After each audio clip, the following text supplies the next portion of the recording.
Okay, so I thought I would do another one of these demonstration videos to go along with the master detail user interface lecture that I'll be giving this week.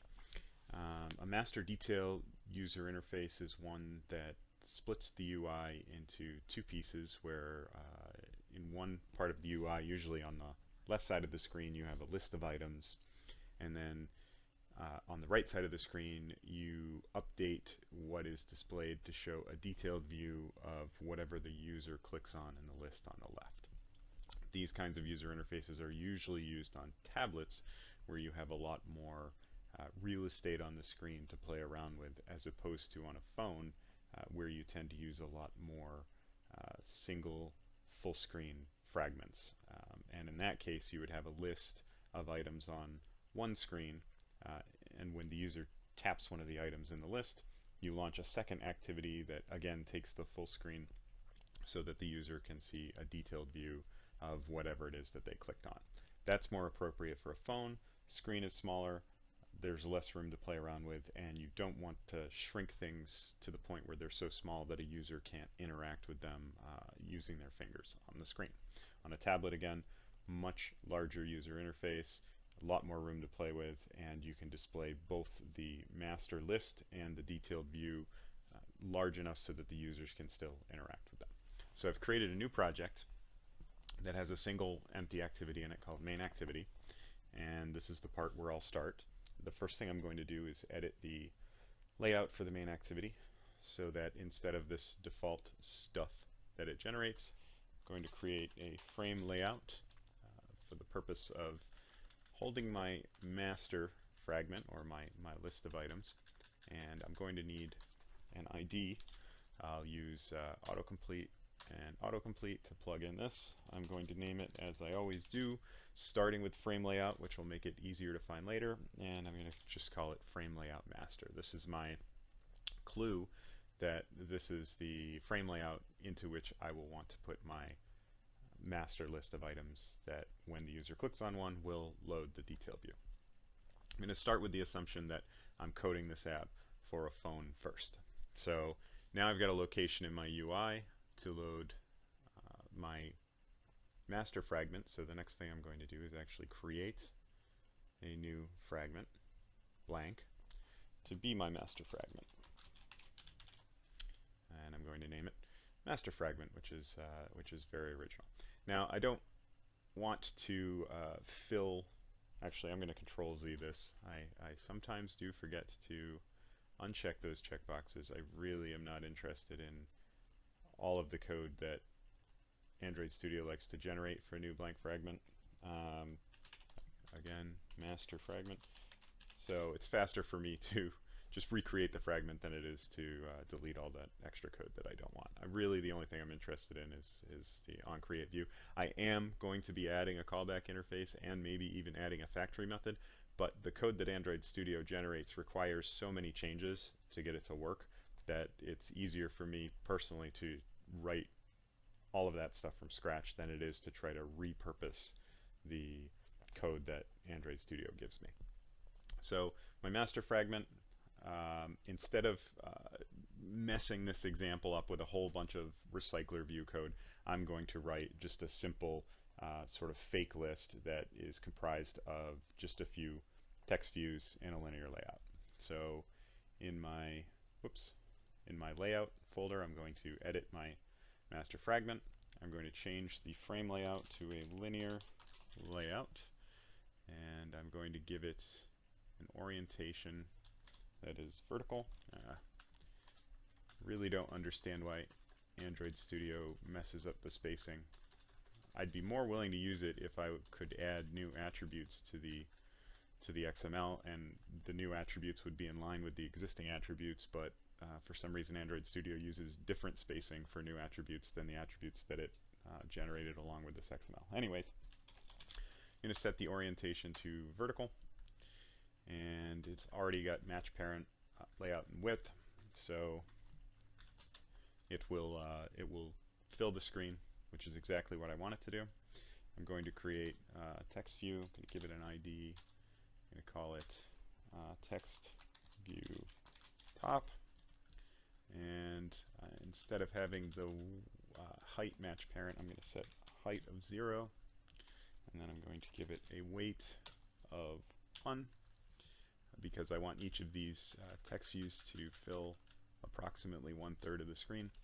So I'm going to delete the hello world string that's placed in here, and I'm going to replace it with just the simple word top, which I am going to extract as a string resource. I'll call it label top. It's just good to get in the habit of doing that. I want my gravity to be centered so that the text, as you can see, will float in the middle of the text view. I want my font size to be a little bit larger, so I'm going to set it to, let's say, 32 SP. I use SP because I want to respect the user's font size preferences.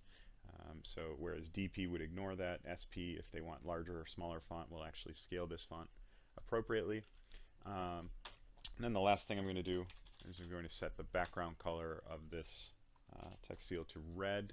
Actually, I want it to be a little bit more pink than just pure red. So I'll start with a full 255 for the red channel, and then, I don't know, something in the middle for the green and blue channels, which will give me this nice sort of rosy pink color. Now I have my prototype text view, and I'm just going to cut and paste this 2 more times to add new text views that are similar, but I'll change the name middle and change the string that is displayed to middle, again using Alt-Enter to extract the resource. And I want the color of this one to be kind of a soft pastel yellow, just so that it stands out a little bit. Not quite pastel-y enough for my taste, so I'm going to bump up the value of the last channel. There we go. That's nice. And then I'm going to call the last one bottom. Alt-Enter to extract the string resource again. Label bottom. And this one I want to be blue. Nice shade of sort of purpley blue at the bottom. And now I have basically a fragment that's simulating a very simple list. So back in my fragment, master fragment, I'm going to add a callback interface. And I'm going to call it item click listener, which is a nice name for an interface. Then I'm going to add one method, public void item clicked. That's going to take a character sequence and a color. I'll call the color background. The idea here is when the text view gets clicked, it will pass its own message, or the fragment, the master fragment will pass the message, the text from whatever text view was clicked, and the background color of that text view to the host activity. So I'm going to also add an instance variable of the item click listener type. Name it mListener, and then I am going to use Alt Insert to bring up the generate code menu, choose override methods. I'm going to type the words onAttach to find the onAttach methods. I want both the context and the activity versions of the method. The reason being, the onAttach that takes a context was added in API 23. But if you're targeting, which means it'll work fine on a device that's running Marshmallow, but if you're targeting an API level that's earlier than that, then you're going to want to use the activity version of the method, even though it's deprecated.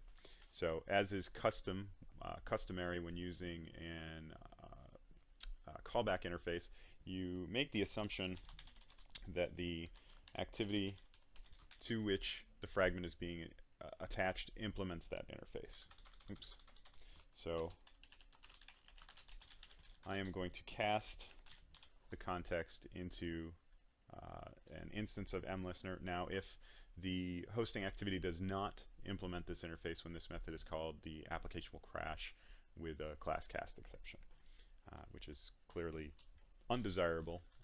But the fragment's not going to be very useful if it doesn't have a callback listener that it can use to send information about when one of its items are clicked. So I'm going to duplicate the code down here for the activity.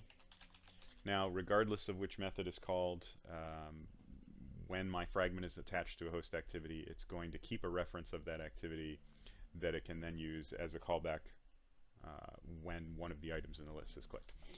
I want to be good and careful, so I'm also going to override the onDetach method, so that in the event that my fragment is detached from the host activity, I no longer want to keep a reference to that host activity around in the fragment. I don't want it to linger after the fragment's been detached. So I'm going to set that to null, which will effectively forget the host activity that the fragment was originally attached to. Next thing I'm going to do is go down into my onCreateView method, and I want to do a little bit more than just return the view that gets inflated. So I'm going to assign it to a local variable and then add a few carriage returns so I can write some code in between and then return that view at the end. What I want to do in the middle is actually get a reference to each of my text views. This is why I gave them IDs in the UI. I want to get a reference by using the views find view by ID method. And again, I named them all with text view at the beginning, so it's very easy for me to find the text views. I didn't give them some arbitrary names like just top, middle, and bottom. I know they're text views, and I just start typing the word text view, and I get a list of all of the IDs that start with that phrase in my entire application, which makes it very easy to find them when I need to. So I'm going to set the onClick listener,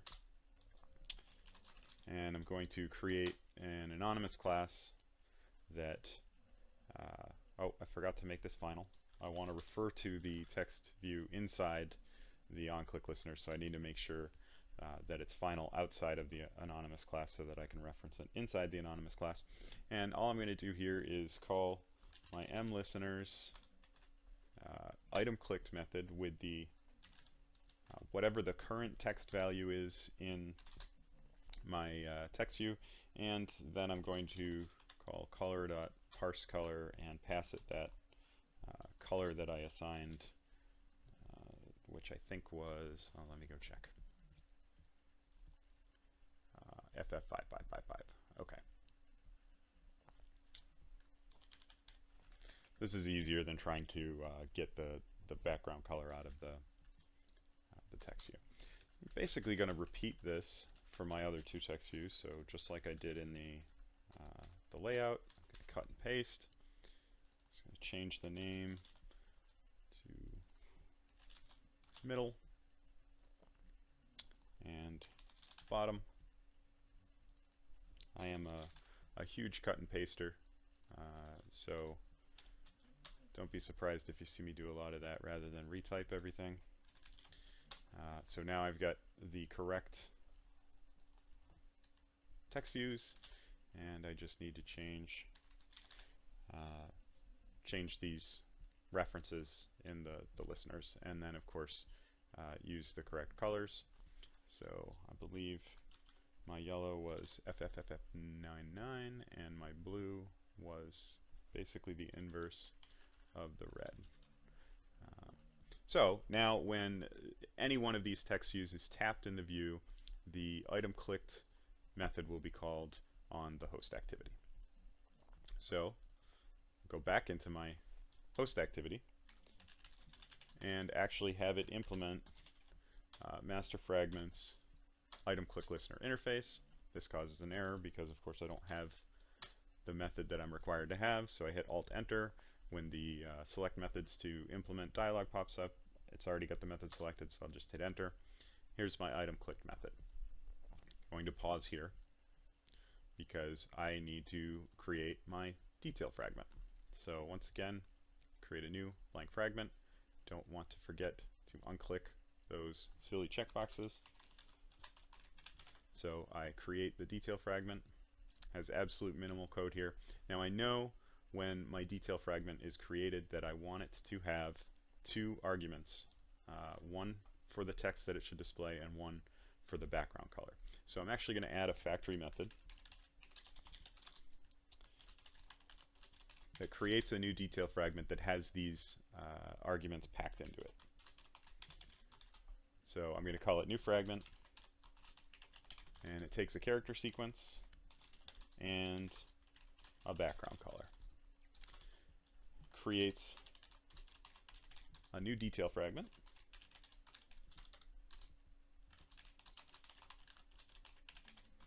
and returns it, but then it does a little extra in the middle. It's going to create a bundle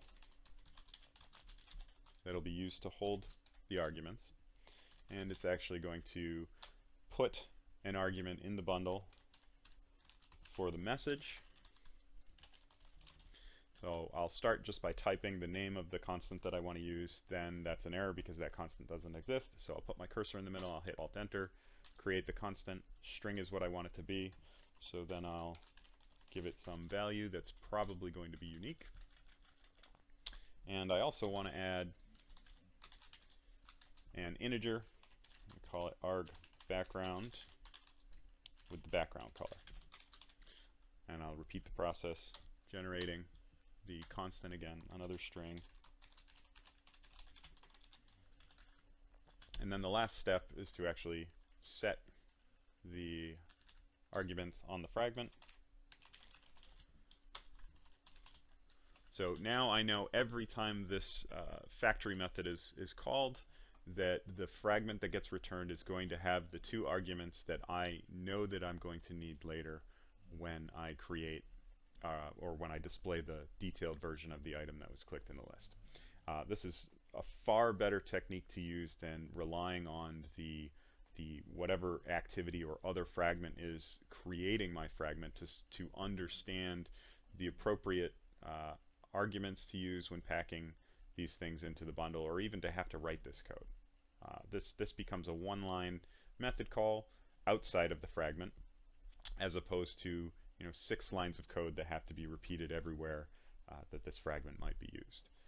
So this is why factory methods are useful. Not only does it save the calling class lots of lines of code that they don't have to write. You can imagine that if this needed more than 2 arguments but needed 6 or 10, that you get a lot more code here, and we're saving the calling developer, the calling class, the need to write that code or duplicate it all over the place. But we're also guaranteeing that the correct keys are being used to store those arguments in the bundle, where from outside of the class you have no idea. Typos can happen. We want to avoid that, so we create this nice factory method to handle that for us. Now I'm going to quickly jump over into the fragments layout, and I want the root of my layout just to be a text view, and I'm going to fix the spacing on this stuff again because it bothers me. And my preview is broken because text views can't contain text views. They're not view groups, they're just plain views, so I'm getting rid of that text that goes in there. I'm going to add a hint that just says something like message goes here. And I'm not going to bother to extract this string into my strings.xml because no human user should ever see this string. This string, when you add a hint to a text view, the only purpose of that hint is to display in the preview for the layout so that you can see what the text view is going to look like. So I'm going to, because I have a hint, I can, for example, see what happens when I change the text size and the gravity to place the string nice and large and in the center of my text view. And last but not least, I'm going to give it an ID, autocomplete. We call it text view detail, because this is the text view that I'm going to use to display a detailed view of one of the items that's clicked in my master list. Okay, so switching back to the detail fragment, I'm going to, rather than just return the view right after I inflate it, going to assign it to an instance variable just like I did before, and then add a couple of carriage returns so that I can write some code in the middle and then return it at the end.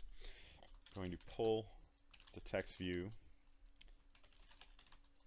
out of the view using find view by ID again, r.id, and again I use text view to name it, so very easily just start typing text view, find it very quickly without having to try to remember what special name I gave it. And now I want to get the arguments out of the fragment. I know that those arguments were added to the fragment when it was created because I wrote the code to do it, and I'm going to pull the character sequence called message out of the args using the same constant that I created before, and I'm going to pull the background color out as well.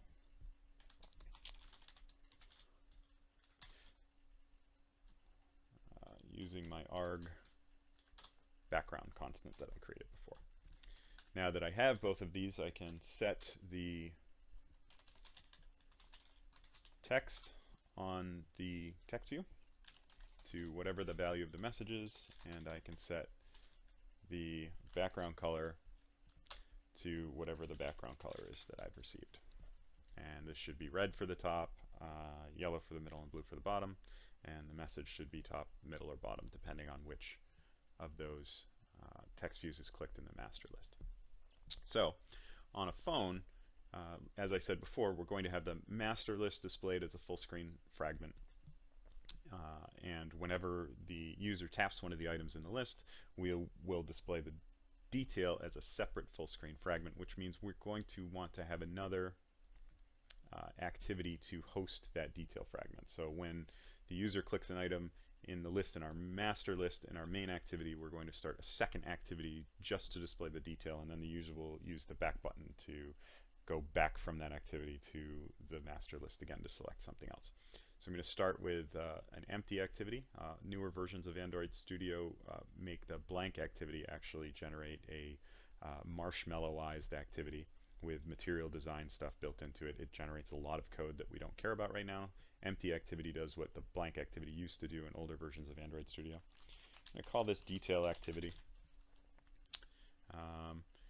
And the purpose of the detail activity is to host our detail fragment. So the first thing I'm going to do is go to my activity detail layout, and I'm going to change this relative layout to a frame layout, and I'm going to change the ID, or actually add an ID to the frame layout. I'm going to call it frame layout detail, which corresponds nicely to the frame layout master that I had created before.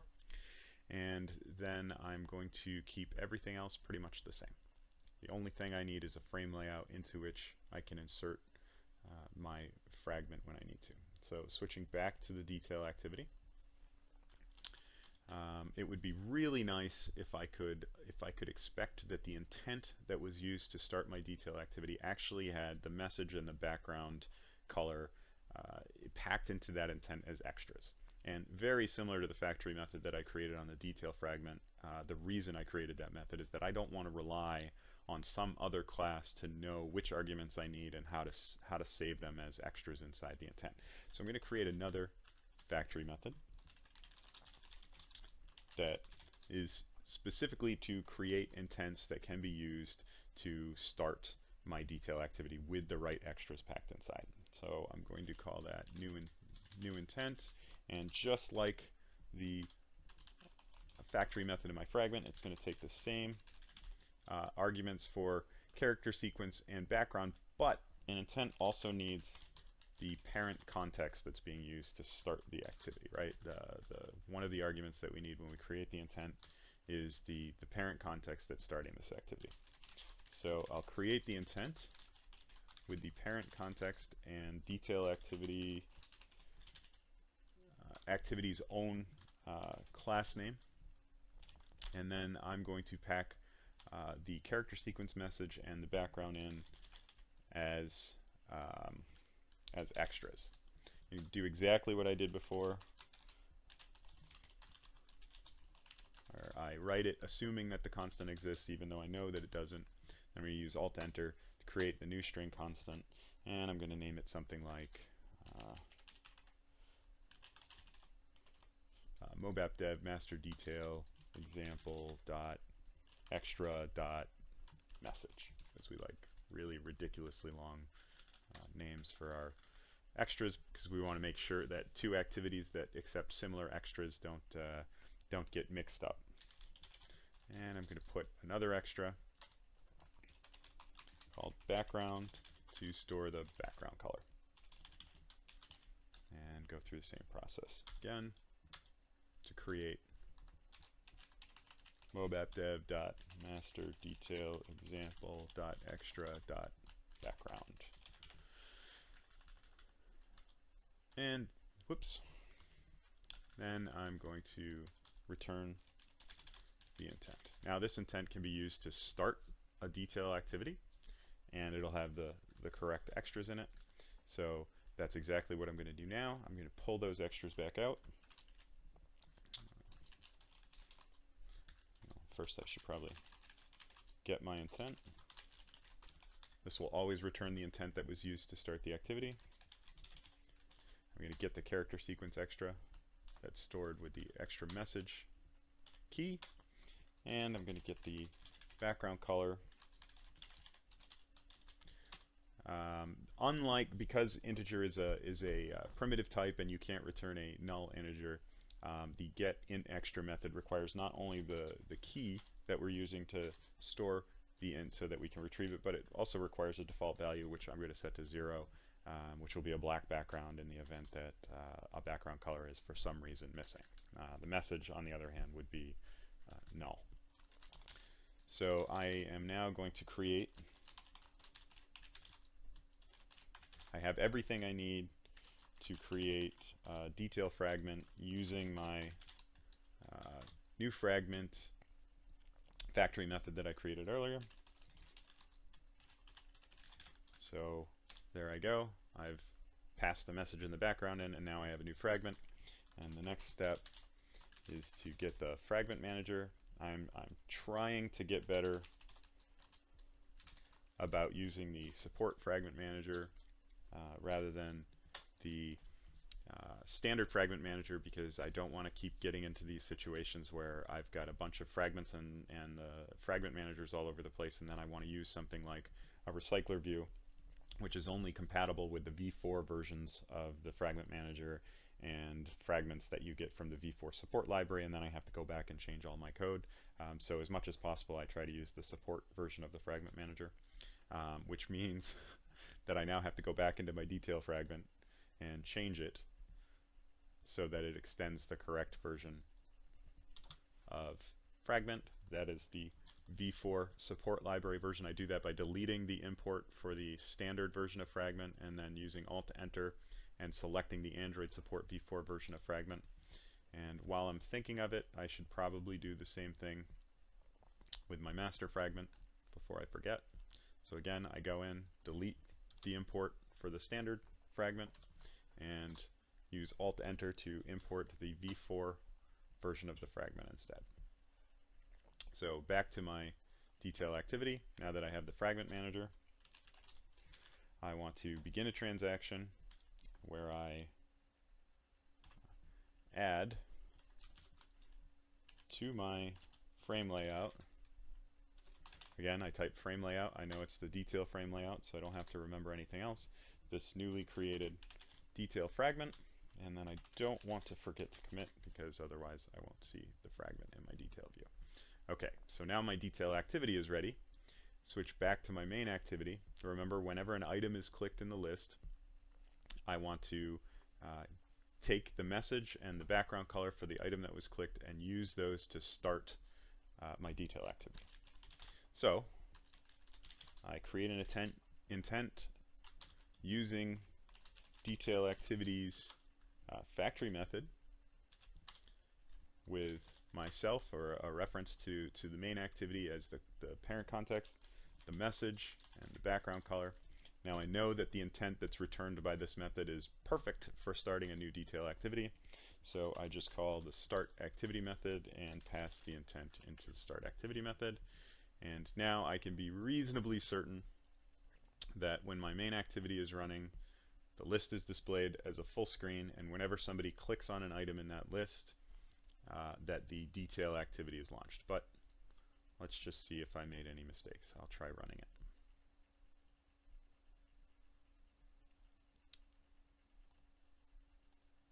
Which is taking way longer than I would expect it. Okay, so I'll try running it on this Nexus 6P with Marshmallow that I already have running in the background.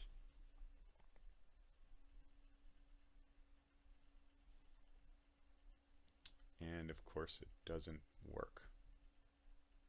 Why doesn't it work? Because I forgot in my main activity to actually add the master fragment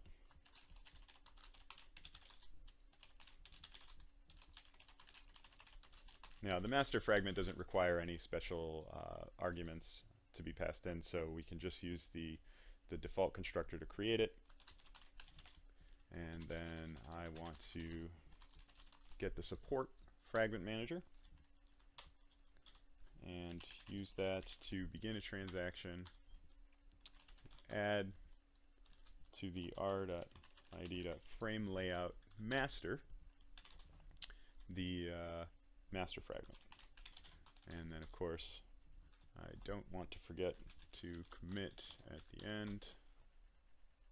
Perfect. So hey, mistakes are made, but now this should display the list and the new version of the application that runs. Okay, I paused recording for a second there because I couldn't figure out what was going on, but those of you who were paying close attention probably noticed that I ran it on the tablet emulator that I have running in the background instead of the phone emulator, which is why the activity didn't refresh on the phone. But you can see that it's also running on the activity now, or sorry, the tablet now. It's running on both, which is kind of cool because it illustrates the point that this is really a waste of space on the tablet, which is the problem that we're going to try to solve with our master detail interface later. However, if I bring up my phone, click on one of the items in the list,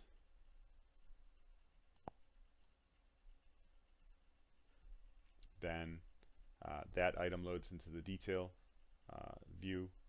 It uses the detail activity to load a full screen version of the detail fragment that shows me the item that was clicked on.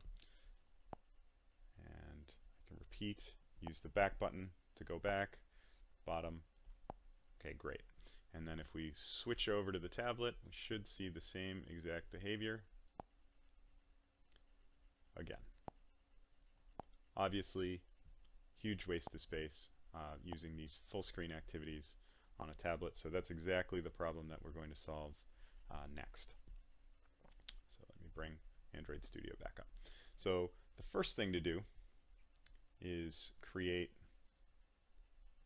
what is called an alias resource, and we start by creating a new values resource file by right-clicking on values in the REST folder and choosing the values resource file option from the new pop-up menu. And by convention, we'll name this refs.xml and just hit OK. So now we've got this new reference file here, and we're going to create a new item with a name, and we'll call it something like activity master detail, and we have to give it a type of layout, and then it needs a value, and the value has to match the type that we specified over here, so it's got to be a layout, and I want to set this by default to my activity main layout. So now I've created a new alias resource, and what this means is that now in my generated R class I have a layout with the name activity master detail that actually points to another layout file called activity main. And because that name bothers me, I'm first going to go to my main activity. And rather than inflate the activity main layout, I want to inflate the activity master detail layout. And I'm going to change the name of the old activity main using the refactor rename option in the pop-up menu when I right-click on it. I'm going to change it to activity master only. And then I'm going to go to my refs file and make sure that it updated appropriately, which it did.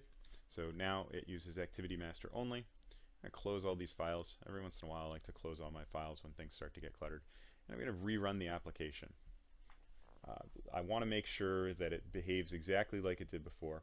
I'm going to select my phone this time, hit OK, bring the phone emulator back up to the top and wait for the application to reload, which it does, and everything works exactly like it did before.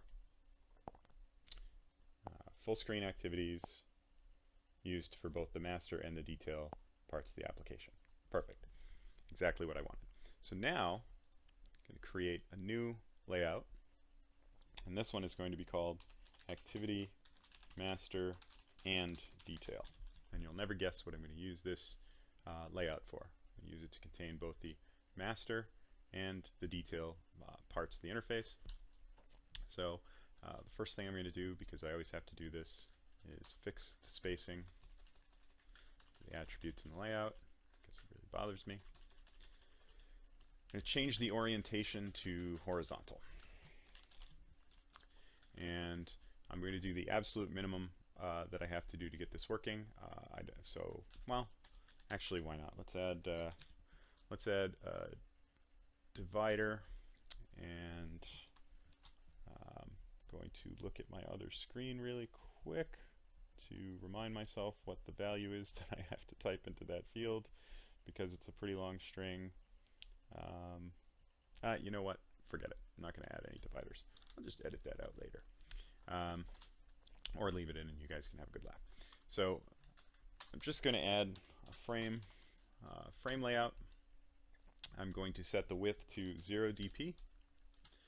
I'm going to set the height to match parent, and I'm going to set the weight to 1. And I'm going to give it an ID that is frame layout master. So it uses the same ID as the frame layout in my full screen master activity. And that should be good enough for now. Then I'm going to add a second frame layout, and I'm going to have its width be 0 dp. I'm going to have its height match parent, and I'm going to give it a weight of 3. So this should now take up about 3/4 of the screen versus the master version part of the layout, which only takes up about 1/4 of the screen. I'm going to give this an ID, and never guess what it is. Frame layout detail. So this will be where I display the detailed version of the items whenever the user clicks on them in the master part of the user interface. Now it looks terrible on a phone. We can switch the device that we're using to render our preview. There we go. So now you get a better idea of what that's going to look like on a tablet, with our list displayed nicely on the left and then the detail view displayed nicely on the right. So the next thing that we have to do is actually add a second copy of the refs.xml. So again, I'm going to do new values resource file by right-clicking on the values folder in my refs folder. I'm going to name it refs.xml, again, exactly the same name. Then I'm going to select this smallest screen width qualifier and add that to the right. And then I'm going to set this to 600. So what this says is this refs.xml file will be used on any screen that is 600 dp or wider than 600 dp. Any screen that's narrower than that will use the default refs.xml, which is the one that I created earlier. So this 600 number is a pretty good number to use when you're trying to use different UIs depending on the size of the screen. Tablets, particularly in landscape orientation, tend to have screens that are wider than 600, and phones tend to have screens that are narrower. So I hit OK. Now in my values folder, we see the little number 2 next to refs.xml here, and when we expand it, there's two different copies, a refs.xml and another one that has the smallest width 600 dp option highlighted. Okay, it's actually been about a day since I stopped recording, so if it takes me a little bit to remember where I left off, hopefully you'll understand. So just a second ago in this video, I finished creating an empty refs.xml that had the smallest width qualifier attached to it and set to 600 dp, and we have two copies of the file. So what I'm going to do is copy the contents of the previous refs.xml that I created before that had the activity master only, had the activity master detail alias pointing to the activity master only layout. And I'm going to paste that into the newly generated file, and I'm going to switch this version of the file to point to activity master and detail. So the idea is the Android runtime, when the application is running, if the screen is wider than 600 dp, it'll use this version of the refs.xml, which will set the activity master detail alias to point to the version of the layout that has a master and a detail section in it. And if it's a screen width that is narrower than 600 dp, it'll use the original one, which just has the full screen detail fragment, or sorry, master fragment displayed on the screen at one time. Running the app on the phone, again, looks exactly the same, which is exactly what I expected. The phone has a screen that is narrower than 600 dp, so it should still be using the full screen layout that displays the master fragment as a full screen, and it still works. It still launches the second activity, the detail activity, with the full screen detail fragment in it. Now I'm going to run it on the tablet emulator,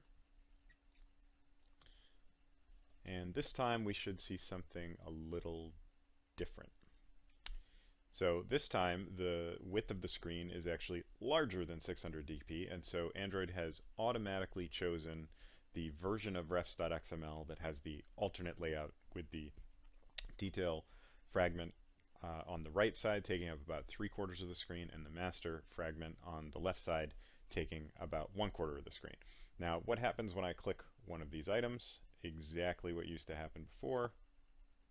It still loads a second activity that takes up the full screen with the detailed view of the item in it. And that's exactly what we'd expect, because I haven't written any code, and Android doesn't know that it should use this area of the screen magically, so code actually has to be written to do that.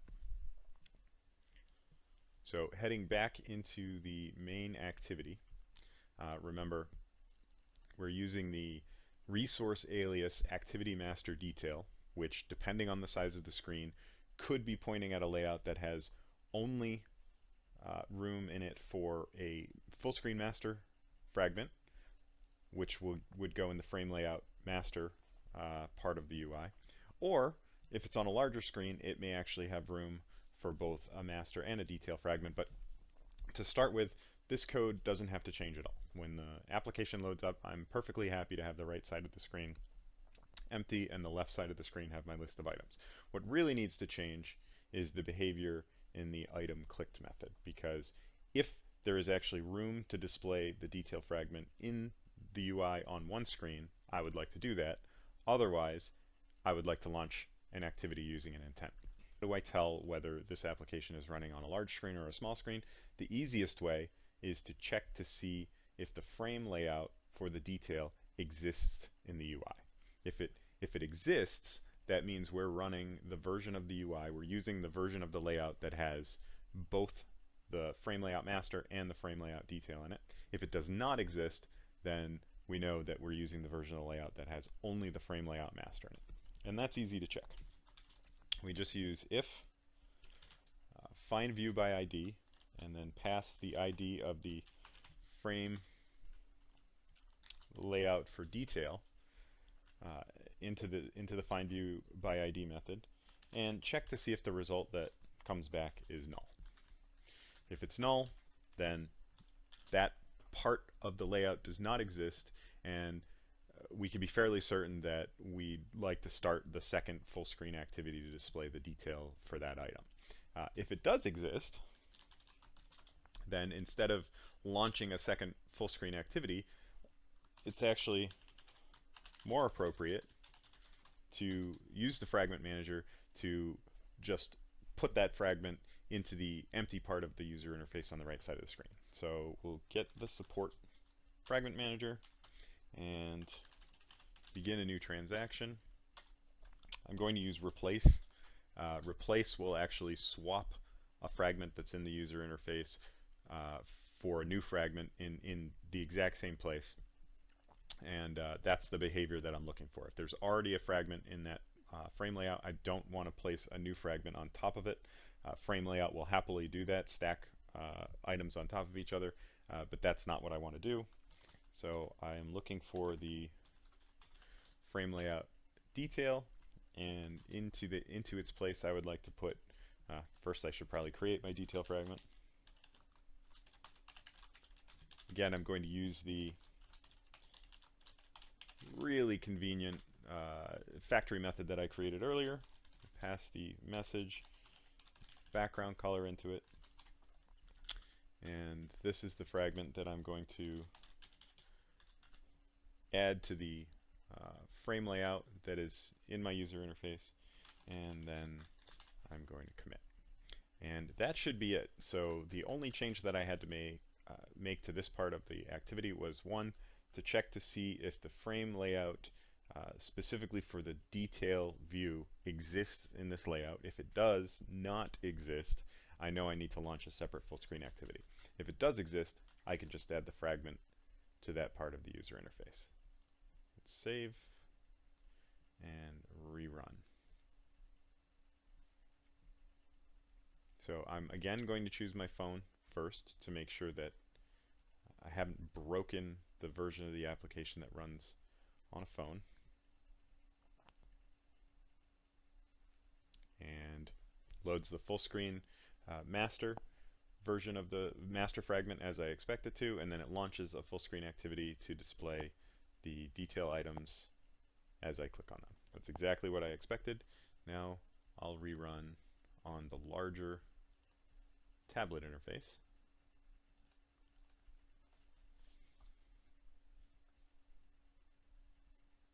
Again, looks exactly like I'd expect it to, except when I click on one of these items, I expect the fragment to load on the right side of the screen. And it does exactly what I'd expect.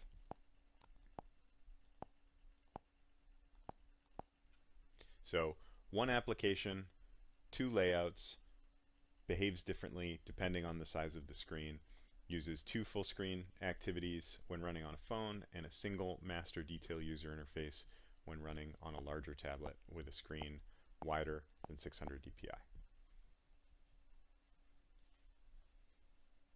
So I hope that this is helpful. I hope it complements the lecture on master detail user interfaces that I'll be giving later this week. And if you have any requests for any other features of the language that you would like me to record and upload a video of here, please just let me know. Either send me an email or ask me in class, and I'd be happy to do it. See you in class.